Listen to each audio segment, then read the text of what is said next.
ആളെന്നോട് ആദ്യമേ പറഞ്ഞിട്ടുണ്ടായിരുന്നു ഇങ്ങനെ സുധിച്ചേട്ടൻ്റെ ഇത് അങ്ങനെ സംഭവിച്ചു. അപ്പോൾ ആൾക്ക് കുറേ ബാഡ് ഇമേജ് ഇത് സോഷ്യൽ മീഡിയയിൽ അറിയാലോ. അറിയാം.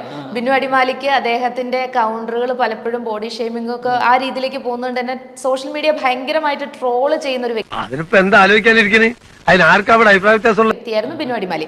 നല്ല നെഗറ്റീവ് ഇമേജ് ഉള്ള സമയം. ആ സമയത്താണ് പറഞ്ഞടാ ഇത് നമുക്ക് പറ്റിയ സമയം, ഇതൊന്ന് കറക്റ്റ് ആക്കണം, നിന്റെ വഴി അല്പം വളഞ്ഞുപോയി, നീ കാണിച്ച് വിവരക്കേടാ. അപ്പൊ അതിനനുസരിച്ച് പ്ലാൻ ചെയ്യാൻ പറഞ്ഞിട്ടുണ്ടായിരുന്നു. അതിനനുസരിച്ചിട്ടാണ് എന്നെ ടൈമിൽ പീക്ക് ടൈമിൽ ആളെ കൊണ്ടുപോകുന്നതും ഞാൻ ചാനലിൽ വിളിച്ച് പറഞ്ഞത്. മണ്ടത്തരം കാണിക്കാനുള്ള ബുദ്ധി പോലും അവന് പോങ്ങാനിരുന്ന നായയുടെ തല തേങ്ങ വീണ എങ്ങനെ ഇരിക്കും? ക്ഷമിക്കണം, ഞാൻ കണ്ടിട്ടില്ലേ, കാണാത്ത കാര്യം അങ്ങോട്ട് പറയുന്നത് ശരിയല്ല. എന്നാ എന്നെ നോക്കിക്കോളൂ, വൃത്തിയായിട്ട് നോക്കിക്കോളൂ.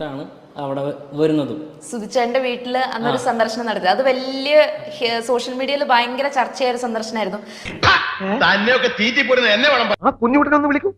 എനിക്ക് ആദ്യമേ ആ ചേച്ചിയെ സംശയം ഉണ്ടായിരുന്നു. ഇന്തവന്റെ അന്ത്യമാണ്, വിളിക്കണം. നമ്മൾ നോക്കുമ്പോ എന്താ, ആശുപത്രി കിടക്കയിൽ നിന്നും തീരെ വയ്യാതെ വീൽ ചെയറിന്റെ ഒക്കെ സഹായത്തോടെ ബിനു അടിമാലി കൊല്ലം സുധിയുടെ വീട് സന്ദർശിക്കുന്നു. അത്ര വലിയ പ്രശ്നത്തിലല്ല. തന്നെയല്ല, നിങ്ങൾ ഇപ്പൊ ചെയ്തത് ശരിയെന്നുള്ള പക്ഷക്കാരനാണ് ഞാൻ. ഇന്നല്ലെങ്കിൽ നാളെ ഞാനിത് പ്രതീക്ഷിച്ചതാ.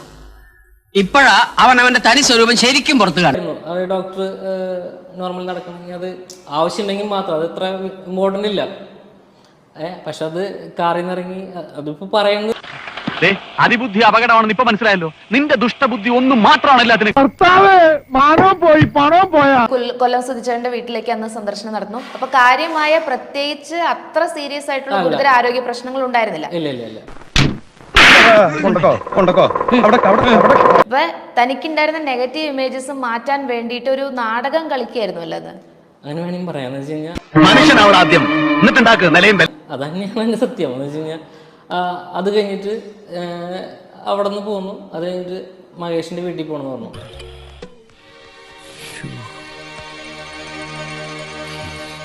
അവിടെ വരെ പോകണം. അങ്ങനെ എന്നെ രണ്ട് ഫ്രണ്ട്സും ഞാനും കൂടിയാണ് അന്ന് പോകുന്നത്.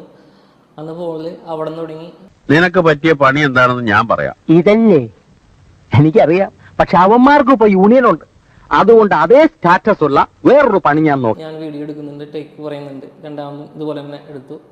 ലാസ്റ്റാണ് ഫോട്ടോ എടുക്കുന്നത് എന്റെ ക്യാമറയിൽ. അയാള് പാടിയിട്ടുള്ള എല്ലാം ശരിയാ. വരാനുള്ളത് വഴി തങ്ങില്ല, വിട്ടികളെന്ന് മാരണം തന്നെ.